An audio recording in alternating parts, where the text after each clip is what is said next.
Okay, big tool is ahead of us. It's time we cover Nmap. Now, what is Nmap? Well, Nmap is shortened for Network Mapper, and it's a tool used to pretty much map the network or discover open ports on the target system that you're scanning. With those open ports, we can also discover which services are running on those open ports, and Nmap can go as deep as discovering which version of a service is running on which open port on the target system.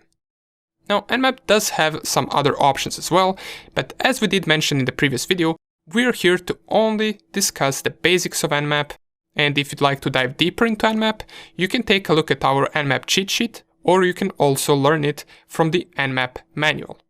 We already know how to open the manual. You just type man and then the tool name, and it will open the manual for that tool. However, we are not going to read it right now.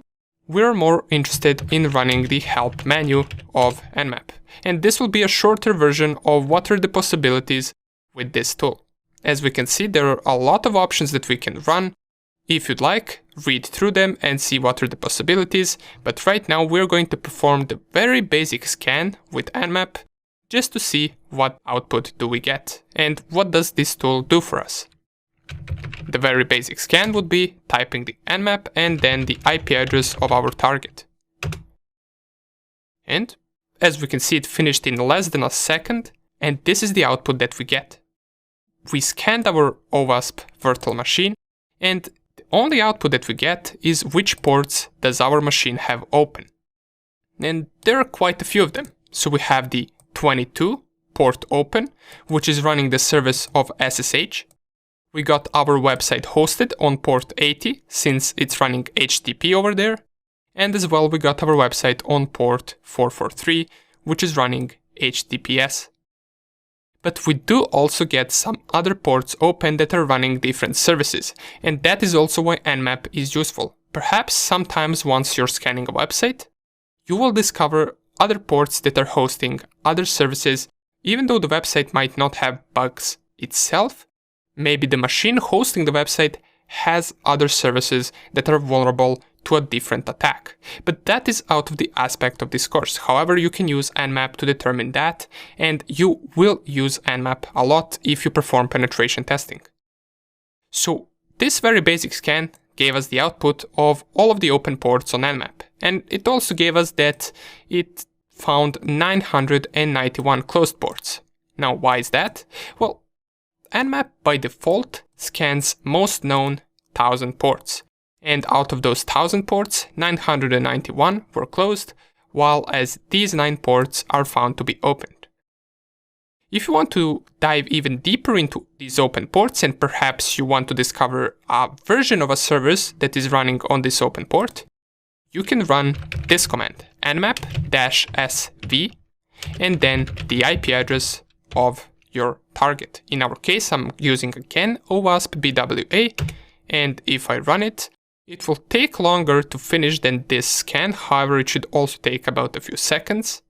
Let's wait for it to finish. And this is the output that we get right now.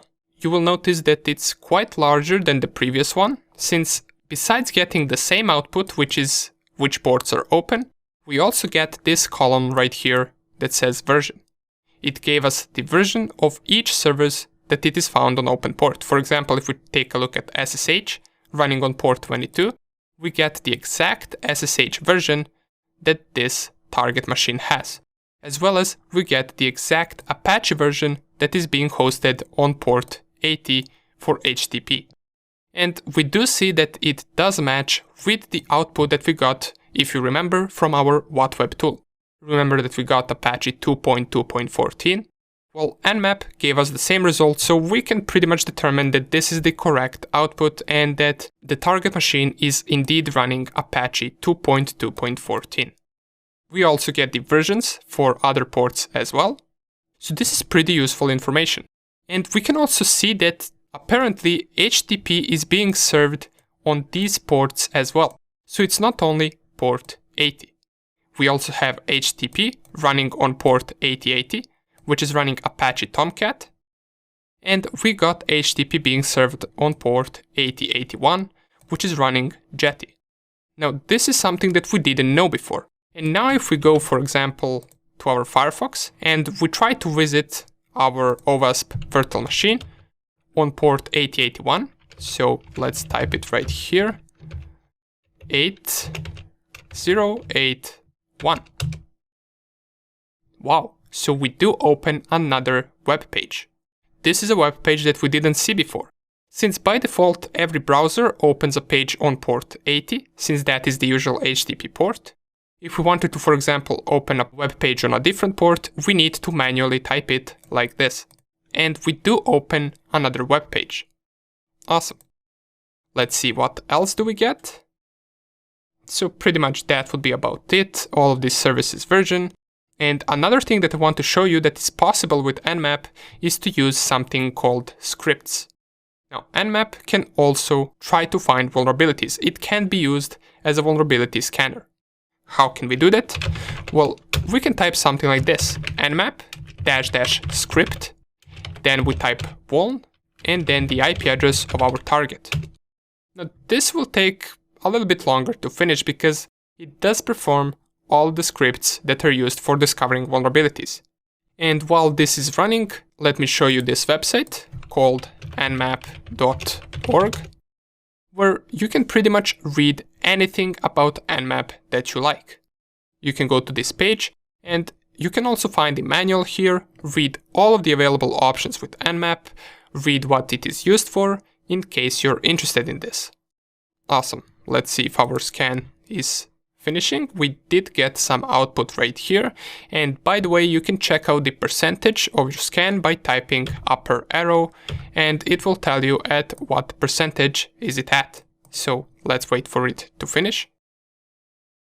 Okay, and this did last much longer than I thought. It took quite a few minutes, but it's finally over. And here is all the output that we get. If we scroll all the way up, let's start from the beginning. It's going to run the scripts per port. So it determines first which ports are open. Then for each port, it runs all of the scripts that are used for discovering vulnerabilities. As we can see, for HTTP port 80, it ran first the script HTTP cross-domain policy. Down here, it tells us that the state is vulnerable, so perhaps we found our first vulnerability. Keep in mind that sometimes Nmap does know to give false positives, and I will show in just a second why. Let's go all the way down. We got CSRF script running right here. It tells us found the following possible CSRF vulnerabilities. So this is not really 100%, it just says that it could be possible on these links. And by the way, if you don't know what these vulnerabilities are, CSRF, XSS, don't worry, those are all the bugs that we will cover once we get to the bug bounty, and trust me, we're getting there quick. Nonetheless, let's just go through this. Here is the HTTP DOM-based XSS, and let's see right here. Found the following indications of potential DOM-based XSS. That's interesting. On this page, let's go down here. We got the SQL injection script running. It found the possible SQL injection queries on these links right here. So this is all the links that we would want to test in a real penetration testing attack. Down here we got HTTP stored XSS script, and here it says couldn't find any stored vulnerabilities. And that is false. I assure you that on the page or on OWASP, we will get certain pages that do have HTTP stored XSS. So you can never fully trust what you get from a certain tool. That's why we will be discovering all of our bugs manually and not with tools. So you can scroll all the way down and check out all the other scripts that Nmap ran and what are the results. Or if you don't want to run these type of scans, which you use every single script to discover vulnerabilities, you can, for example, copy a script name, which you can also find in the nmap.org website. You can find all of the scripts that the Nmap has, and you can run a single script by typing nmap --script, then the script name, and then your target IP address. and it will only run this one script. In case you're trying to target just one vulnerability, you can simply just run just one script that discovers that vulnerability and see what the Nmap will tell you.